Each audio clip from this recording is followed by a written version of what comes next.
Save किया था ना? मैं सिर्फ इसलिए गया था क्योंकि उसने मुझे कॉल किया, that's it. But listen तो.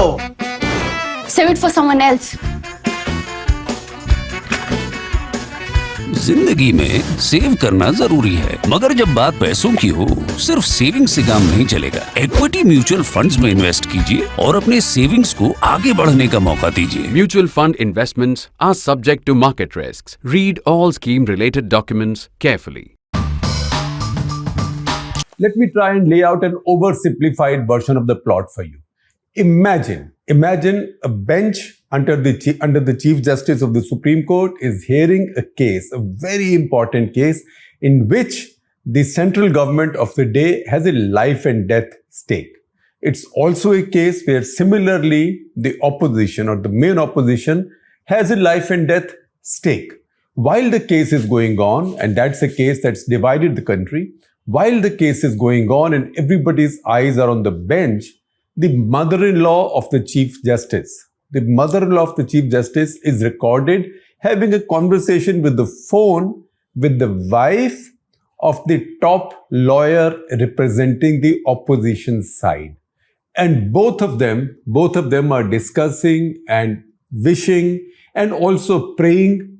All this is recorded, it all gets recorded, that the opposition side wins and that the government side loses. And now, to give any chance of any mystery away, although you must have figured that from headlines and pictures, thumbnail, etc., but nevertheless, in conversation, to give any of that mystery away, they conclude by conversation with wishing, almost wishing that if the bench cannot have its way, if the mother-in-law's son-in-law Chief Justice's bench cannot have its way, then martial law should be imposed in the country. By which time you figured that we are talking about Pakistan. Now, if you see this plot, I am sure a few of you complain that we talk about Pakistan too often.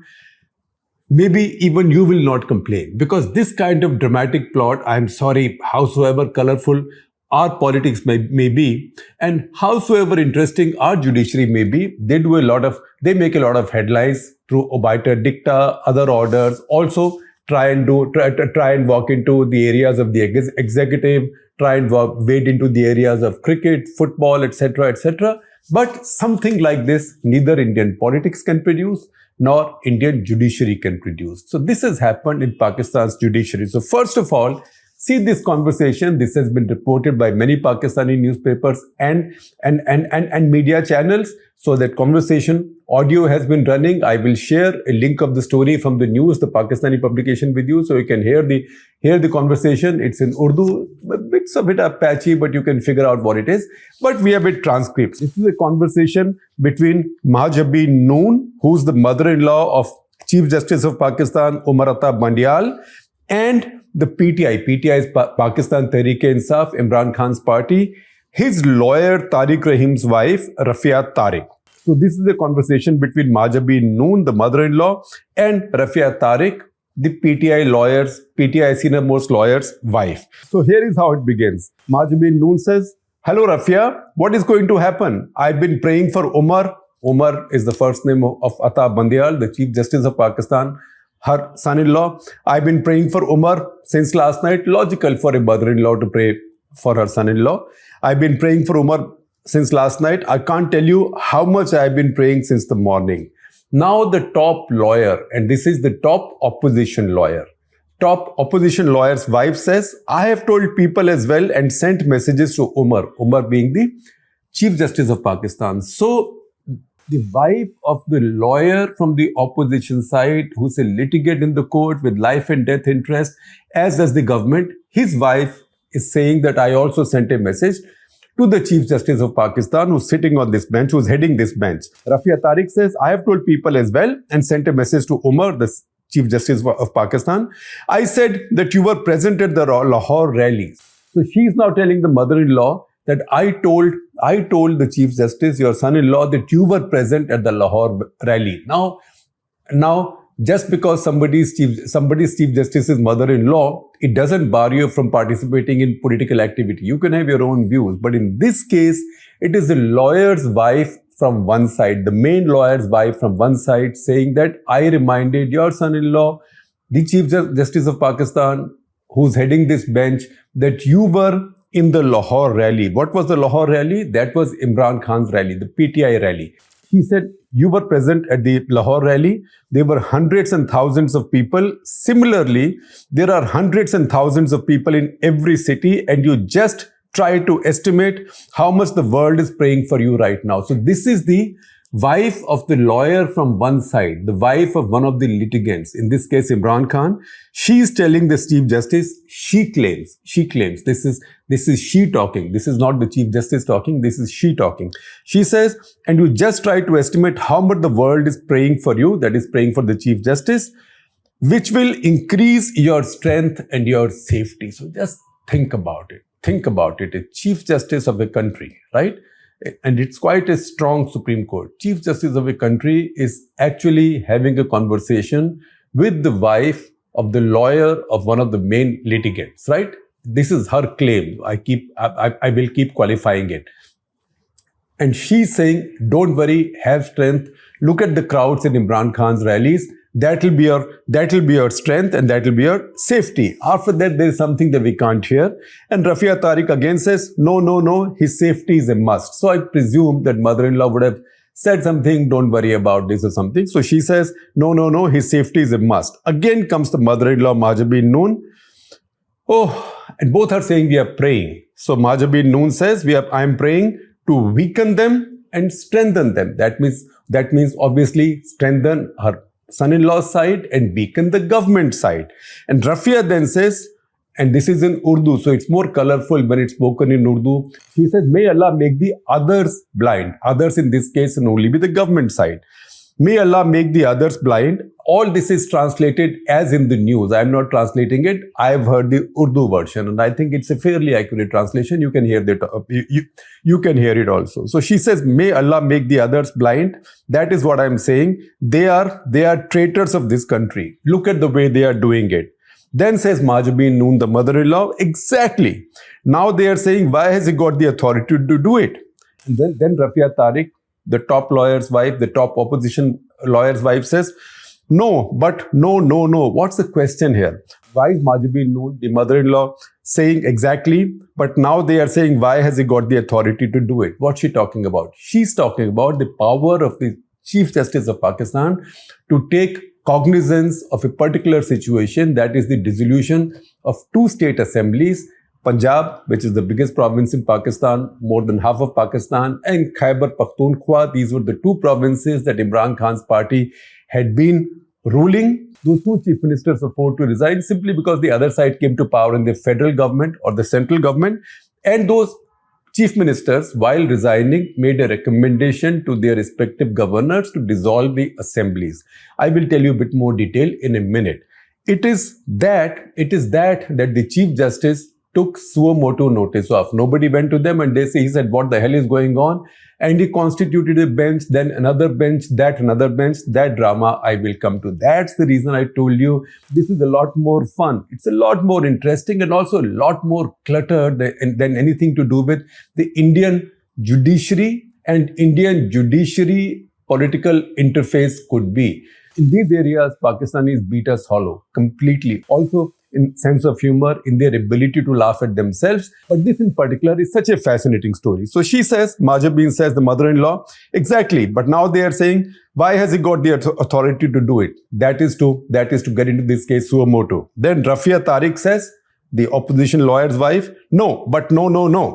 Then Mahjabeen Noon, the mother-in-law, says, they are deliberately giving an advantage by putting other things there now. And Rafia says, there is no other thing. So what are they doing? And I will tell you what the other thing is in just a minute. Then Mahjabeen, the mother-in-law, says, and also questioning, why has suo motu been taken? Rafia then says, that's his right. That's his right. This is the wife of the lawyer of one of the key litigants, right? Imran Khan's lawyer's wife. Rafia says, that's his right. Mahjabeen, the mother-in-law, now says, the CJ's mother-in-law, Umar hasn't been given suo motu power. It had happened earlier. So what she's trying to say here in this imperfect translation is that it's not as if Umar, her son-in-law, my son-in-law, has been given this power and he's arrogated this power to himself. This power existed earlier for the Chief Justice of Pakistan. CJP could have taken cognizance of something like this, suo motu, and that's how he's done it. Then Rafia says, no, but it's the right of every Chief Justice. If you have to change the law, then change them in your vela. Vela means Punjabi for time, right? When you have the time, you can do it, but not at this time. What she's trying to say is that now Shehbaz Sharif's government is trying to change the law or is trying to get clarity from the National Assembly saying that Chief Justice of Pakistan does not have this power to take cognizance of this kind of political instability or dissolution of state assemblies or national parliaments suo motu. Somebody has to go to them. That law they want to pass now, that resolution has been sitting. They haven't had the political will, I think, to move it, but that is the move. That is the move to say that Chief Justice of Pakistan never had the power to do what they are doing. So that is what Rafia is saying. No, but it's the right of every Chief Justice. If you have to change the law, then change them in your vela. That means in your spare time, but not at this time because you can't do it retrospectively. That's my interpretation. Then says Mahjabeen, the mother-in-law, no, but they can't change them now. They can't change the law now because she doesn't want her son-in-law to lose this power. Then Rafia says, the lawyer's wife, not now. They can change it later, but not now. The law is there. Then says Mahjabeen, the mother-in-law, law is there exactly. Then Rafia says something which the translator finds inaudible. Even I find it inaudible, although I tried a lot. And then the mother-in-law comes again. I told his wife and kids. That is her son-in-law's wife and kids. That is her daughter and kids. You don't come at all. You stay with Umar. He needs you at this moment. That's a perfectly normal thing for a mother-in-law to say, that my son-in-law is going through stressful times, so the family should stay with him. Good advice. Then says Rafia, the lawyer's wife, no, not even Naveen should come. I presume Naveen is her son.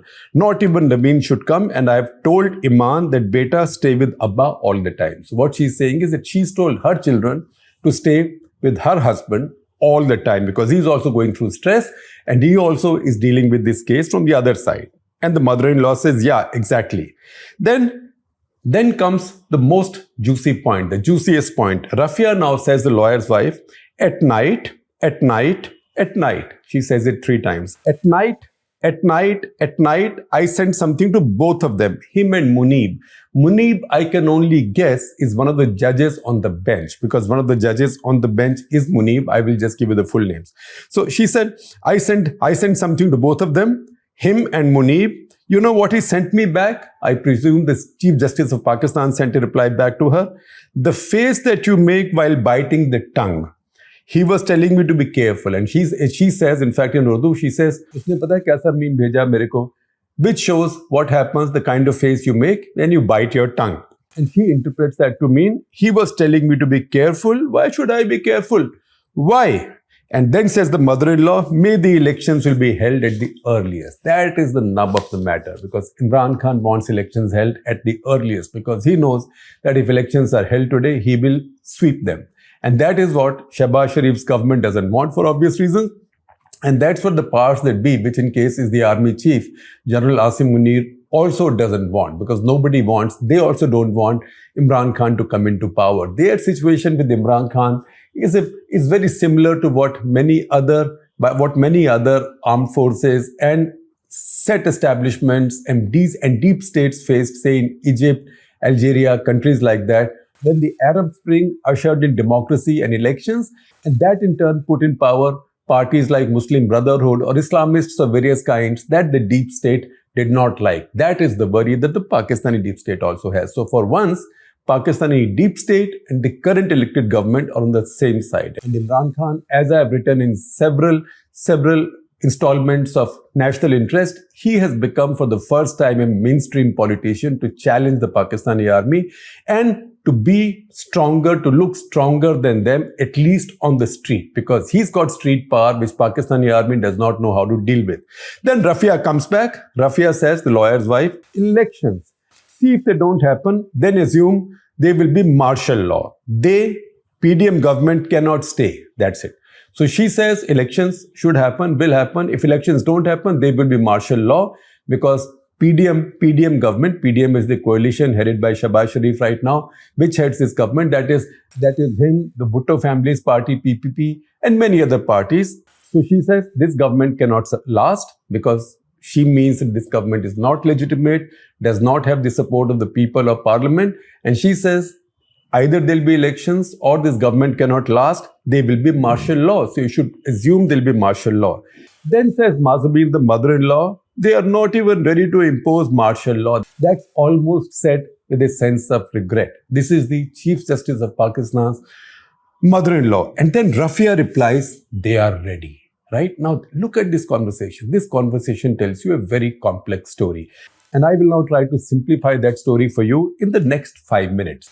Now, this drama begins in January because Shahbaz Sharif's government has been in power. Imran Khan is pushing for an early election simply because he knows that he's going to sweep. He's pushing for an early election. He's the most popular leader in Pakistan now. You can see why the people in power right now, Shahbaz Sharif and his government and his brother Nawaz Sharif sitting in London, why they don't want elections right now, because they know they're going to lose. They know particularly the economy is in a mess. There is very high inflation. They have severe foreign exchange crisis. Prices of essential goods have gone really high and people are angry. And if they want money from IMF, then they have to take steps that will make people even angrier. They've taken some of those steps, but not fully. And that's the reason IMF has not yet agreed to give money to them. Now, they don't want elections, but at the same time, as I explained to earlier, the real powers that be, that is the army, also does not want elections. Because if elections take place now, Imran Khan will come back, probably with the majority, and he will then not listen to the army because he will then be rampant. Because he will then say, look, the army never wanted me. The army removed me. The earlier chief, Bajwa, removed me. He also manipulated the situation in such a way that Asim Munir became chief. Someone else should have become chief. Now, this chief, why should I listen to him? This chief was collaborating with the Shahbaz Sharif government. And that's one of the reasons why the army doesn't want him, while this chief of army staff doesn't want him. But institutionally also, the army would worry about him because he will not just be an elected leader, but he will also be a very powerful and popular elected leader who would have tasted blood in the sense of humbling his army, defeating his army with his own popularity and street power. Now, that is something which has not happened in Pakistan before, so they don't want it. Imran Khan's party had provincial governments in 2 states, or provinces as these are called in Pakistan. Khyber Pakhtunkhwa on the border, on the western borders, and Punjab, which is the heart of Pakistan. In each case, the chief minister recommended a dissolution of the house to their respective governors. Now, in KPK, the governor did so. He dissolved the assembly. In Punjab, the governor did not act. But as the constitutional situation exists in Pakistan, that assembly technically ceased to exist after next 48 hours. But you know what? Provisional governments were set up there. These are governments of the ruling party at the center, at the federal government as it's called in Pakistan. And these two governments are continuing. So what is Imran Khan saying? He's saying that this is nonsense. These governments should go. The state should be put under interim administrations, which is like our president's rule, and election should be held as soon as possible. Now, it is at this point that Chief Justice of Pakistan took suo motu notice of the situation and set up a bench. Now, about those benches, there is a bit of drama that I will come to. But here are the 3 questions the bench raised. Question number 1. Who has the constitutional authority and responsibility to fix the date for provincial assembly elections? Number 2, how and when is this constitutional responsibility to be discharged? And number 3, what are the constitutional responsibilities and duties of the federation, which means of the center? So these are the 3 questions they raised, and then they answered them. And here are the answers. Answers are like an order, very short. The order is, number 1, when the assembly is dissolved by an order of the governor, the constitutional responsibility of the date lies with the governor. That applies to Khyber Pakhtunkhwa because in that case, the governor dissolved the assembly following the advice of the outgoing chief minister. When the assembly is not dissolved by governor, which is the case in Punjab, then the authority lies with the president of Pakistan. And number 3, the time period stipulated. In how much time does it have to be done? And they say in the normal course, it should be 90 days. But if that hasn't happened, because 90 days have already passed by because 90 days have already passed by 9th of April, then it should be done as soon as possible. In fact, the exact words used are that the Election Commission of Pakistan should do its utmost to ensure that the date deviates to the least minimum from this 90-day deadline. So generally they say hold elections in these provinces between 30th of April and 14th of May. Of course, now Imran Khan has jumped in to say why just these two provinces, hold elections in the entire country at the same time. Now, how did the central government respond? Right? This is a government judiciary war of a kind that you haven't seen anywhere. Supreme Court of a country, of a democratic country run under a constitution, gives an order. But National Assembly, the party in power in National Assembly, says, we don't think this applies to us for the simple reason that we don't believe he has this power. So they move a resolution. They present a resolution, but they haven't yet formally moved it to debate whether the Chief Justice has the power to take suo motu action in these cases or not. And while that is happening, and they are circulating, at least for discussion, this bill to clip the powers of the Chief Justice of Pakistan to take suo motu action, drama starts with this bench also. So this is a 5-judge bench that the Chief Justice set up. The 5 judges were Umar Ata Bandial, the Chief Justice, Ijazul Hasan, Munib Bakhtar. So Munib Bakhtar is the Munib, I presume, that the lawyer's wife is referring to, that she sent messages to 2 judges, CJP and Munib, she says. So Munib, I presume, is Munib Bakhtar, one of the judges on the bench.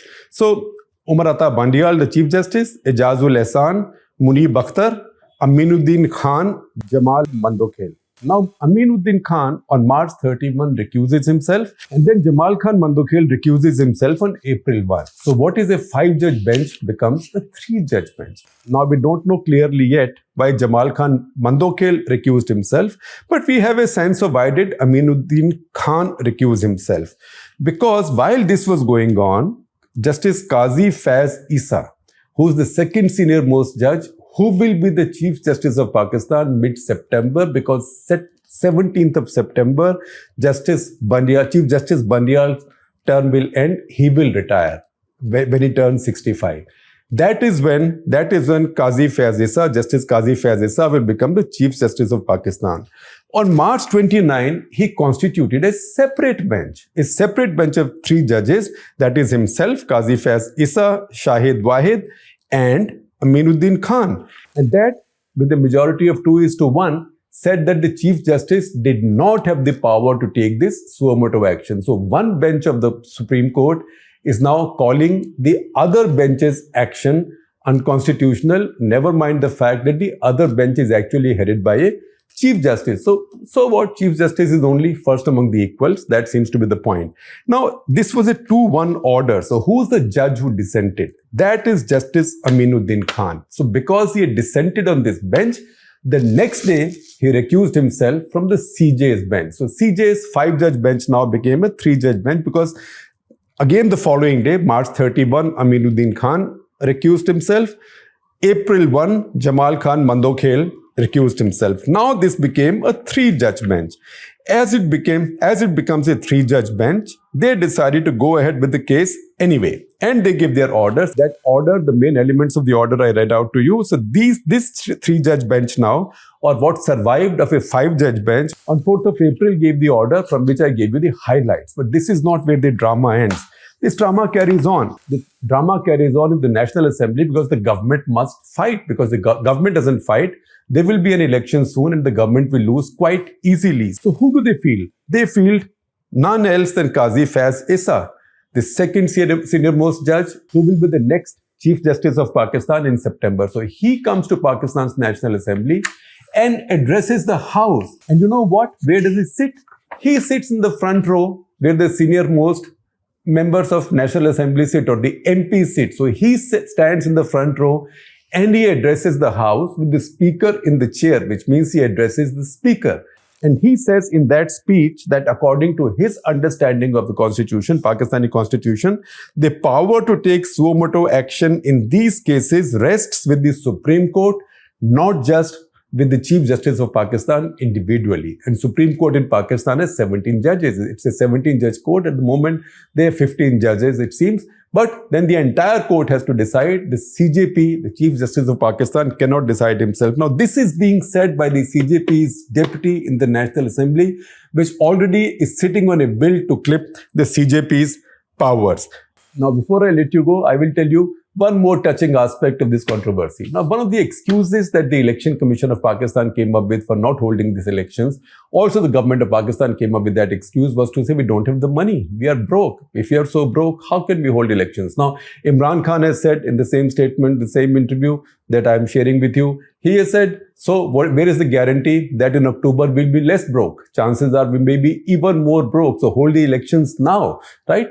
But look at the excuse that Election Commission of Pakistan has given for not holding elections, that we are broke. And look at then the order that the Supreme Court of Pakistan has given. The order is to State Bank of Pakistan, right? They've ordered the State Bank of Pakistan to give the money, to loan the money to the federal government, which is central government, for elections. Now, State Bank of Pakistan is like Reserve Bank of India. So can you imagine a bench of the Supreme Court headed by the Chief Justice ordering the central bank of a country to loan money to an elected government already in place so it can hold elections? And if so, where will the central bank bring that money from? Because if the country is broke, central bank is also broke.